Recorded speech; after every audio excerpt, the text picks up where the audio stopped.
Ever wondered the difference between a jade roller and a GuaSha and how to use them together? Let me show you. The jade roller gives a lymphatic massage, and GuaSha involves scraping your skin to improve circulation and relieve tension. To begin your treatment, apply your favorite moisturizer or oil. Start with the neck area and move the jade roller upwards with gentle, slow pressure. For your cheeks, chin, and forehead, roll away from the center of your face towards your hairline. Use the smaller side to gently massage the delicate eye area, both below and on top. Follow up with the GuaSha, starting with the neck and passing it over your skin at a 45-degree angle. The heart-shaped end is meant to hug and contour your jawline, and the longer sides are perfect for larger areas like the cheeks and your forehead.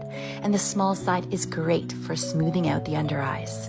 It's normal for the skin to appear red and flush following a GuaSha treatment, and that's why I recommend jade rolling in the morning, and then at night, first use the roller and then the GuaSha.